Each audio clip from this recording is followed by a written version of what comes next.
தமிழக அரசு பள்ளிகள் நாசமா போறதுக்கு காரணம் ஒரு குடிகாரனை கொண்டு போய் நம்ம வந்து கல்வி அமைச்சரா வச்சிருக்கோம். அதானே?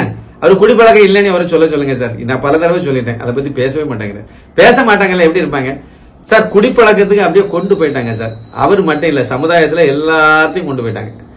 1-2 பேர் தப்பி தவறி என்ன மாதிரி இல்ல கேட்டுட்டு இருக்க உங்களை மாதிரி இல்ல உங்கள பலரும் வந்து குடிப்பழக்கத்துக்கு ஆளானவங்களா கூட இருக்கலாம், எனக்கு தெரியல.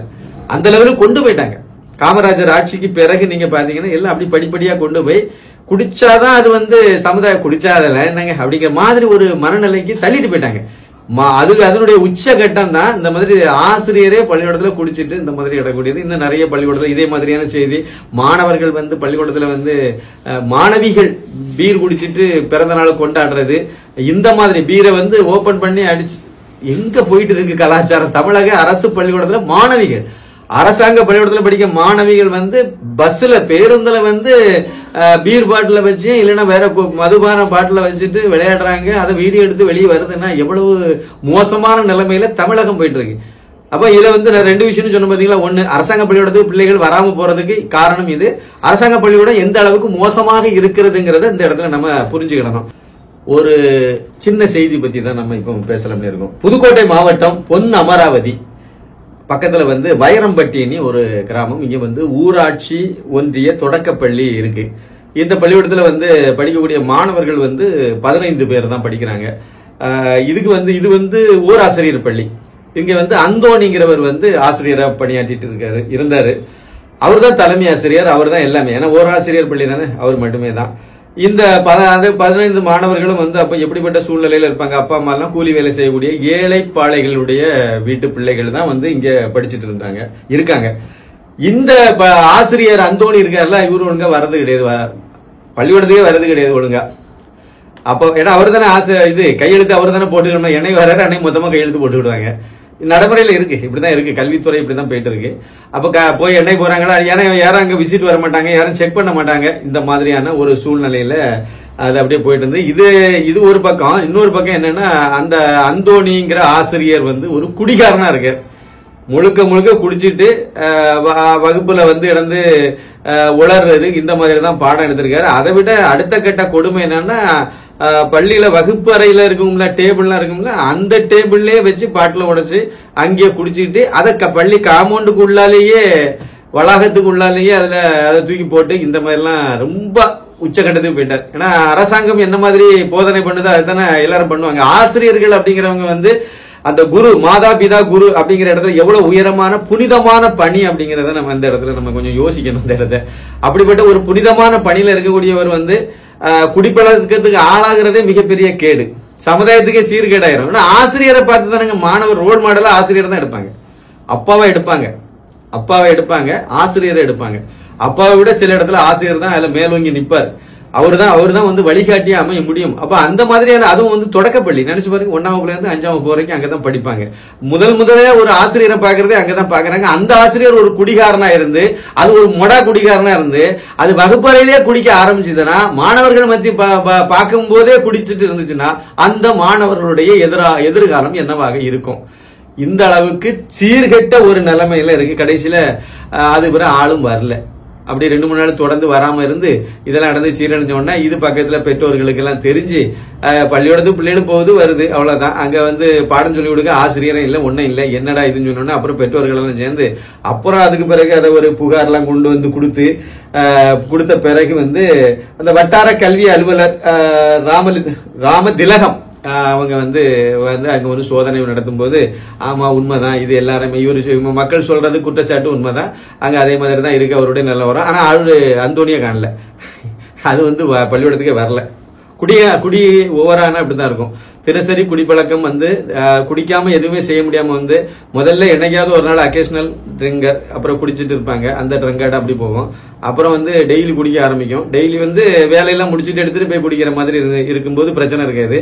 அப்புறம் வந்து குடிச்சாதான் காலையில வண்டியை செல்ஃப் எடுக்குங்கிற மாதிரி சூழ்நிலைக்கு வந்துட்டு அப்படின்னா இந்த அந்தோணி மாதிரியான ஆசிரியர்கள், அப்ப அது மொத்தமும் பாழ்பட்டு போயிடும். குடும்பத்திலையும் நிம்மதி இருக்காது, வேலையும் வந்து செய்ய முடியாது. எப்படி செய்ய முடியும்? காலையிலேயே குடிச்சிட்டு வேலையை, ஆசிரியர் வந்து குடிச்சிட்டு வேலைக்கு வர்றாருன்னா கொத்தனார சித்தாளி எப்படி இருப்பாங்க நிலைமை நினைச்சு பாருங்க. அங்க வந்து இன்னொரு இது இருக்கு, வேலை ஒழுங்கா செய்யல அப்படின்னா அவன் அடுத்த நாள் கூப்பிட மாட்டான், வேலையை கூட மாட்டான். அங்க அப்படி ஒரு இது இருக்கு. இங்க ஆசிரியருங்க, இவங்களுக்கு சங்கம் இருக்கு, போராடுவாங்க.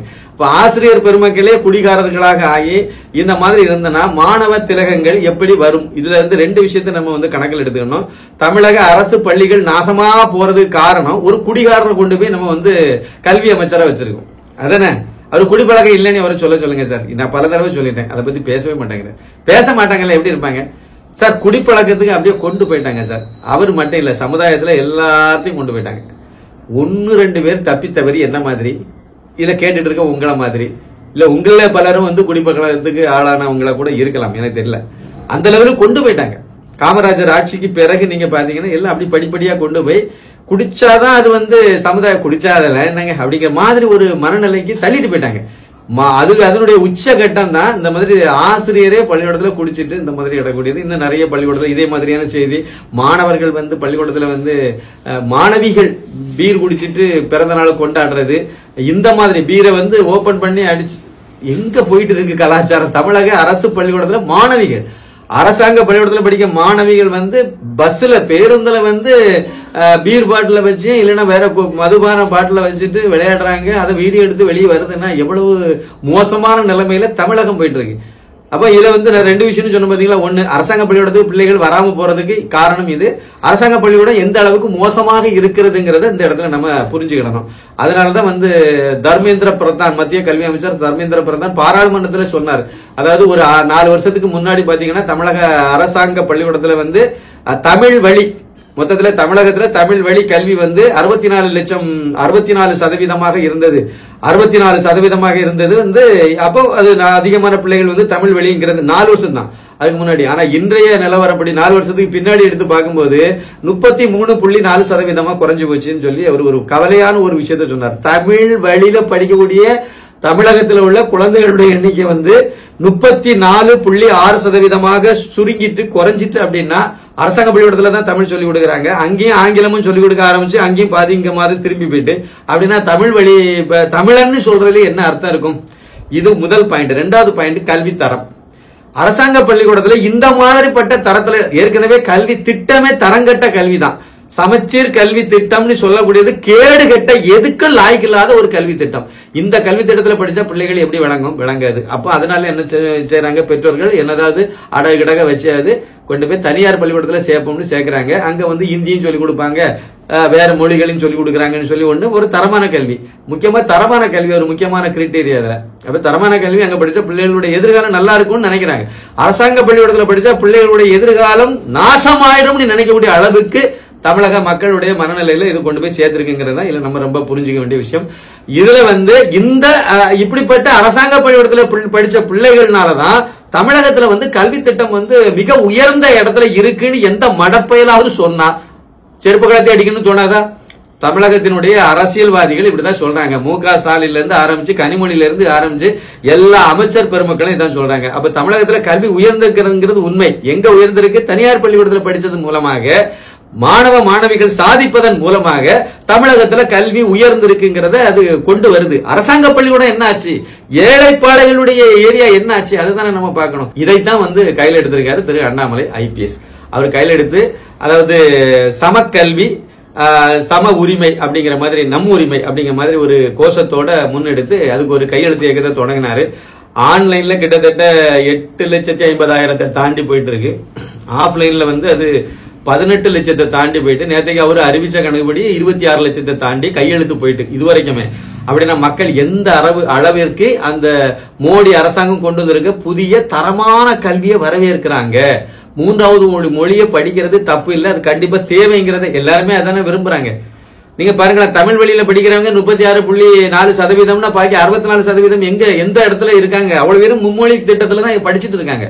இன்னொரு மொழியை படிக்கணும் தப்பு இல்லை, தரமான கல்வி. 2 காரணமா இருக்கு, வெறுமனே மொழின்னு மட்டும் சொல்ல முடியாது. அப்ப இந்த 2மே இதுலயும் கொண்டு வராரு அண்ணாமலை ஐபிஎஸ். 2மே கொண்டு வர கையெழுத்து வீடு விட வந்து கேட்கறாங்க. அப்படின்னா அவங்க வந்து ஒண்ணு சமச்சீர், எல்லா இடமும் சம கல்வி இருக்கணும். பிரைவேட்ல என்ன கல்வி இருக்குதோ, சன்ஷைன் பள்ளிக்கூடத்துல என்ன சொல்லி கொடுக்குறாங்களோ அதே இது பல லட்சம், 5 லட்சம் 4 லட்சம் கொடுத்து வருஷத்துக்கு கொடுத்து படிக்க வைக்கிற பிள்ளைகளுக்கு என்ன பாடத்தை சொல்லி கொடுக்குறாங்களோ அதே பாடம் அரசாங்க பள்ளிக்கூடத்துல இருக்கணுங்கிறது. இந்த அளவுக்கு அதையும் தாருங்கன்னு சொல்லல, அந்த அளவுக்கு இதை உயர்த்துங்க அப்படிங்கிறது. அப்ப அதுதானே சிறந்த ஒரு முன்னெடுப்பா இருக்கும். அதுதான் படிச்சவர் அவரு. அதனால அவரு அதை கரெக்டாக முன்னெடுத்திருக்காரு. இன்னொரு மூன்றாவது மொழி அப்படிங்கறத வச்சிருக்காரு. இதுல வந்து அவரு கடந்த சில நாட்களாகவே இதை வந்து தேர்தல் வரைக்கும் கொண்டு போனங்கிறதுல முனைப்புடன் இருக்காங்க. அவங்க டார்கெட் படி அநேகமா இது 2 கோடி கையெழுத்துல போய் நிக்குங்கிறது தான் அவங்களுடைய இதா இருக்கு. 1 கோடிங்கிறது டார்கெட் பண்ணாங்க, இப்ப 2 கோடி லெவலுக்கு போகணும்னு சொல்லியிருக்காரு. அதே நேற்று கூட வந்து திருச்சியில இது சம்பந்தமாக ஒரு பெரிய மாநாடு, ஒரு பெரிய பொதுக்கூட்டத்தை நடத்தியிருந்தாங்க. அதுக்கு அனுமதியே 8.5 மணி நேரம் வரதான் கோர்ட்டுக்கு போய் அனுமதி வாங்கக்கூடிய லட்சணத்துல தமிழகத்தினுடைய தரிகட்ட ஆட்சி நடத்திட்டு இருக்கு. ஏதோ அனுமதி எல்லாம் வாங்கிட்டு நடத்துனாங்க. அந்த இதுல வந்து இதை முன்னிலைப்படுத்தி தான் சம கல்வி, எல்லாருக்கும் சம கல்வி, அனைவர் உரிமை நம் உரிமை அப்படிங்கிற மாதிரியான ஒரு இதுதான். அதாவது பாரத பிரதமருடைய அந்த புதிய கல்விக் கொள்கையை ஏழை பாளைகள் படிக்கக்கூடிய பள்ளிக்கூடத்தில், அரசாங்க பள்ளிக்கூடத்தில் நடைமுறைப்படுத்தணுங்கிறது அதனுடைய முக்கியமானது. மூன்றாவது ஒரு கல்வி, அந்த ஒரு மொழியையும் படிக்கணுங்கிறது தான் ஹைலைட் பண்ணி இதை கொண்டு வராங்க. அந்த கூட்டத்துல நீங்க பாத்தீங்க அப்படின்னா சமீபத்துல வருகின்ற தொடர்ந்து நீங்க உன்னிப்பா கவனிச்சீங்க அப்படின்னா அண்ணாமலையினுடைய செல்வாக்கு, அவருக்கு இருக்கக்கூடிய வரவேற்பு, அவர் மேல மக்கள் வச்சிருக்கக்கூடிய அந்த பாசம் வந்து நாளுக்கு நாள் அதிகமாயிட்டே போகுது. ஒரு சமயத்துல எம்ஜிஆர் வந்து அப்படி பொதுமக்கள் இடையில சிக்கிட்டாருன்னா எப்படி கூட்டம் கூடுமோ அந்த அளவுக்கு அண்ணாமலைக்கு கூடுது. இப்போ எங்கேயாவது ஒரு இறங்கி நடந்துட்டாரு, மேடைக்கு தான் அவர் காலையில் இறங்கி மேடைக்கு தான் வர முடியும். அதுக்கு இடையிலேயே அவரை வந்து முக்கிய ஆரம்பிக்கிறாங்க. மேடையில வந்து யாரும் வர வேண்டான்னு அறிவிக்கிற அளவுக்கு மக்கள் வந்து ஒரு மேல பாசத்தை பொழிகிறாங்க. இது ஒரு நல்ல ஒரு விஷயமா இருக்கு. அதனால பாஜகவினுடைய மூத்த தலைவர்கள் எல்லாம் கூட நீங்க அந்த இதோட வீடியோவை நீங்க பாத்தீங்கன்னா உங்களுக்கு நல்லா தெரிஞ்சிருக்கும். மூத்த தலைவர்கள் எல்லாம் கூட ஒருங்கிணைந்து செயல்பட ஆரம்பிச்சுட்டாங்க. பாஜகவினுடைய அந்த அண்ணாமலையுடைய வரவேற்பு, அண்ணாமலைக்கு ஏற்பட்டிருக்கக்கூடிய மக்கள் மத்தியில் இருக்கக்கூடிய பேர் ஆதரவு, இதெல்லாம் பார்க்கும்போது அவருடைய கருத்துக்கு ஒத்து எல்லாருமே ஒருங்கிணைஞ்சு போனா தானே அது நல்லா இருக்கும். அந்த நிலைப்பாட்டில் எல்லா மூத்த தலைவர்கள், நம்ம பேரை சொல்ல வேண்டியதில்லை, எல்லா அந்த மேடையில இருந்து எல்லா தலைவரையும் நீங்க பார்த்தாலே தெரிஞ்சிருக்கும். ஏறக்குறைய எல்லா தலைவர்களும் ஒரே வழி பாதையில தலைவன் எவ்வளியோ அவ்வழி நாங்களும் அப்படிங்கிற மாதிரி நிர்வாகிகள் இறங்கியிருக்காங்க. தொண்டர்கள் ஏற்கனவே அந்த நிலைப்பாட்டில் தான் இருக்காங்க. நிறைய தலைவர்கள் வந்து மேடையில பேசும்போதே வலியுறுத்தி சொன்னாங்க, நம்ம வந்து பூத் லெவல்ல வந்து மக்கள் மத்தியில பூத் லெவலில் வீடு வீடா போகணுங்கிறது தான் ராமகோபாலன்ஜி சொன்ன அதே தான் சம்பர்க்கா, அதுதான் வீடு வீடா போனோம். இது ஒரு நல்ல சந்தர்ப்பம் கையெழுத்து வாங்குறதுக்கு. அதை காரணமா வச்சு ஒவ்வொரு வீடு வீடா, இப்ப தேர்தல் இல்ல, ஒரு வருஷம் என்ன இருக்கு, ஆனா அதுக்கு முன்னாடி இப்போதைக்கு வீடு வீடா போறதுக்கு ஒரு அருமையான ஒரு சந்தர்ப்பம் அது. அந்த வீட்டுக்கும் நமக்கு அந்த வீட்டுக்கும் அந்த கட்சிக்குமான தொடர்பை வந்து அது இன்னும் கொஞ்சம் அதிகப்படுத்தும். அது மக்கள் வந்து நல்ல விஷயத்துக்கு இவங்க வந்தாங்கிறது நினைவில் நிற்கும். அதனால இதை வந்து நல்லா முன்னெடுத்து போயிருக்காங்க. ரொம்ப சந்தோஷமான விஷயம். வரக்கூடிய நாட்கள்ல இன்னமும் இந்த ஆதரவு இன்னமும் அதிகமாயிட்டே போகணும்னு நினைக்கிறேன். இதுக்கிடையில ஒரு இந்தி சேனல்ல ஒரு கருத்து கணிப்பு 2026 தமிழகத்துல யாரு வெற்றி பெறுவாங்க அப்படிங்கிற மாதிரி கணிக்கும் போது அவங்க வந்து அதிமுக பாஜக கூட சேர்ந்து ஒரு கூட்டணிங்கிற மாதிரி கொண்டு வந்து அந்த கருத்து கணிப்பு நடத்திருக்காங்க. அதுல 136 138 இடமோ கிடைச்சு இந்த கூட்டணி கிடைக்கும். அதனால வந்து பாஜக தலைமையிலான அணி தான் தமிழகத்துல ஆட்சி அமைக்க போகுது அப்படிங்கிற மாதிரி அவங்க ஒரு கருத்து கணிப்பு சொல்லியிருக்காங்க. அவங்க அந்த கூட்டணியை அமையதுக்கும் வாய்ப்பு இருக்குன்னு தான் நான் நினைக்கிறேன். ஆனா நமக்கு உறுதியா தெரியாது, இப்போதைக்கு அதை வந்து நம்ம அறிஞ்சிட்டு சொல்ல முடியாது. அந்த ஒரு அரசியல்ல உன்னிப்பா கவனிக்கிறவங்க எல்லாத்துக்குமே இது புரியுற மாதிரி இருக்கும். கிட்டத்தட்ட இந்த மாதிரி தான் போகும்னு நினைக்கிறேன். ஆனா அந்த எண்ணிக்கை இன்னும் கூட தான் வாய்ப்பு இருக்கு. அந்த எண்ணிக்கை அதிகமான இடத்துல இன்னும் வெற்றி பெறுவாங்க அப்படிங்கறதான் போக போக அதுதான் வரும் வாய்ப்பு இந்த கூட்டணி அமையும் பட்சத்துல. சரி பாப்போம், அது பின்னாடி போகும்போது பாப்போம். எது எப்படியோ இந்த திராவிடியா மாடல் ஆட்சிக்கு வந்து கொள்ளி வைக்கப்படுது 2026 அப்படிங்கிறது மட்டும் மிக மிக உண்மை. அதுல எந்த மாற்று கருத்தும் இருக்கிறதாக எனக்கு தெரியல. அதே சமயத்துல வந்து இவங்க செய்த அவ்வளவு தப்புகளுக்கும் வந்து பிராயச்சித்தமே கிடையாது. அதுக்குடைய தண்டனையும் அந்த காலகட்டத்துல தான் கொடுக்கக்கூடிய. கோவில்ல இருந்து ஆரம்பிச்சு எல்லா இடமும் சீரழிச்சு நாசம் பண்ணி வச்சுட்டாங்க. நாசம் இன்னும் பண்ணிக்கிட்டே தான் இருக்காங்க. திருந்துறதுக்கு வாய்ப்பே இல்லை. அதுக்கு எந்த மாதிரி நோக்கமும் இவங்களுக்கு இல்லை. கண்டிப்பாக 2026 ஒரு பெரிய மாற்றம் தமிழகத்தில் நடக்கும். மீண்டும் ஒரு காமராஜர் ஆட்சி மலரும்.